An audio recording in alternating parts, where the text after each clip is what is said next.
రాజుకి shopping mall income tax office ప్రక్కన వివి మహల్ దగ్గర తిరుపతి ఆంధ్రప్రదేశ్.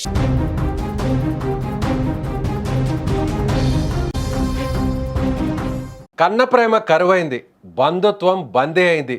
కేవలం 2 తులాల బంగారం కోసం ఒక నిండు ప్రాణాన్ని బలి తీసుకున్న కిరాతక ఘటన విజయనగరం జిల్లా చీపురుపల్లిలో సంచలనం సృష్టిస్తోంది. నమ్మిన మేనలుడే కాలయముడిగా మారి తన అత్తను కడతేర్చిన వైనం వింటే ఎవరైనా కన్నీళ్లు పెట్టేసుకోవాల్సిందే. చీపురుపల్లి మండలం గొల్లలపాలెం గ్రామానికి చెందిన గొర్రె చిన్నప్పమ్మ అనే 68 ఏళ్ల వృద్ధురాలు తన భర్త చనిపోయిన తర్వాత కుమార్తెల వద్ద ఉంటూ అప్పుడప్పుడు సొంత ఊరికి వస్తుండేది. ఆమె ఒంటిపై ఉన్న 2 తులాల బంగారం ఆమె మేనలుడు ఎజ్జిపరపు రమణ కళ్ళల్లో ఆశను ఒక్కసారిగా రేకెత్తించింది. ఎలాగైనా ఆ నగలను కాజేయాలన్న దురాశతో గ్రామానికి చెందిన చందక రమణ అనే మరో వ్యక్తితో కలిసి పథకం వేశాడు. ఫిబ్రవరి 23వ తేదీ రాత్రి నిద్రలో ఉన్న సమయంలో మేనలుడు పక్కా ప్లాన్తో అత్త ఇంట్లోకి ప్రవేశించాడు.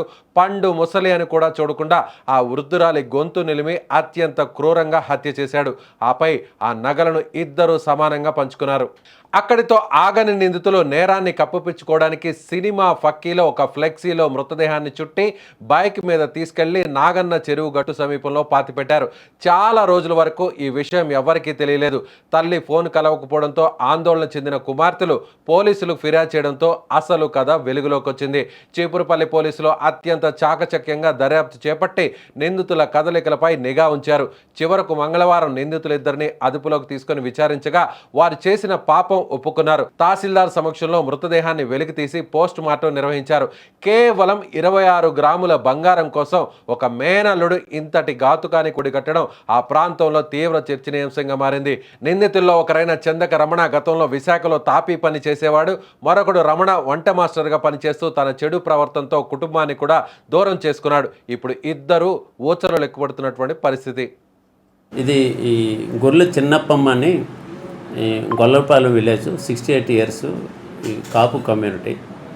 ఆమె 23 ఫిబ్రవరి నెలలోనూ ఇంట్లో ఉంటుండగా ఎవరైతే అక్యూజ్డ్ ఉన్నారో చందక రమణ అని ఒక ఆయన, ఇజ్జిపురపు రమణ అని ఒక ఆయన, అందులో ఇజ్జిపురపు రమణ అని ఆయన సొంత మేనల్లుడే ఆమెకి. వాళ్ళు ఏం చేశారంటే ఆమె ఒంటి మీద ఉన్న బంగారం కాజేయాలనే దుర్బుద్ధితో రాత్రి 10:30 టైంకి ఇంట్లోకి వెళ్ళి ఆమె గొంతు నొక్కి ఆమెను మర్డర్ చేసి ఆవిడ శరీరం మీద ఉన్న బంగారం అంతా ఎత్తుకొని వెళ్ళిపోయారు. అంతేకాకుండా ఆ డెడ్ బాడీని ఆ రాత్రికి రాత్రే మోటార్ సైకిల్ మీద ఊరి చివరిని, ఊరికి సుమారు 2.5 కిలోమీటర్ దూరంలో ఉన్న ఒక చెరువులో తీసుకుని వెళ్ళి బరీ చేశారు. అది అంతటితో కాకుండా వాళ్ళు ఏం చేశారంటే వాళ్ళు బంధువులు ఎవరైతే అల్లుడు ఉన్నాడో అల్లుడు ఇచ్చిన రిపోర్ట్ మీద పోలీస్ స్టేషన్లో ఉమెన్ మిస్సింగ్ అని కేసు కట్టారు. కేసు దర్యాప్తులో ఉంది. దర్యాప్తులో ఉంటుండగానే పోలీసులు గాలిస్తున్నారు.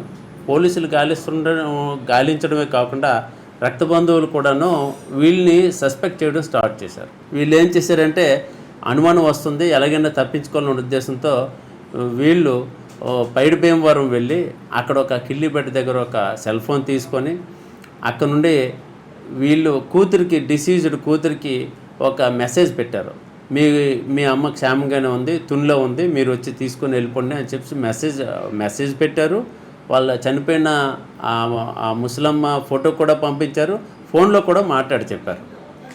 దాంతో వాళ్ళు పోలీసులకు వచ్చి మళ్ళీ రిపోర్ట్ ఇచ్చారు. ఇలాగ మెసేజ్ వచ్చింది, ఇలా చూడండి అంటే అక్కడికి వెళ్ళి చూస్తే అడ్రస్ కానీ ఇది కానీ క్లారిటీ లేకపోవడం వల్ల పోలీసులు అది వెరిఫై చేసి ఆ ఫోన్ లొకేషన్ పైడి భీమవరం వచ్చిన తర్వాత పైడి భీమవరం వెళ్ళి అక్కడ ఆ కిల్లిబడ్డి ఓనర్ని ఎగ్జామిన్ చేసిన తర్వాత ఇది ఎవరో కావాలని చేశారని అనుమానించారు. అనుమానంలోనే ఎవరైతే వీళ్ళిద్దరు ఉన్నారో వాళ్ళిద్దరి కోసం గాలించగా మొన్న ఈవినింగ్ వాళ్ళు ఊర్లో ఉన్నారని తెలిసి సిఐ గారు, మన శంకర్రావు సిఐ గారు, చీపురుపల్లి సిఐ గారు వెళ్ళి ఆ సిబ్బందితో వెళ్ళి వాళ్ళిద్దరిని అరెస్ట్ చేశారు. వాళ్ళిద్దరిని అరెస్ట్ చేసి వాళ్ళు ఇంటర్గేట్ చేసిన తర్వాత వాళ్ళు వాలంటరీగా కన్ఫెస్ చేశారు. మేమే మర్డర్ చేసాము, మాతో పాటు వస్తే డెడ్ బాడీని చూపిస్తామని చెప్పారు.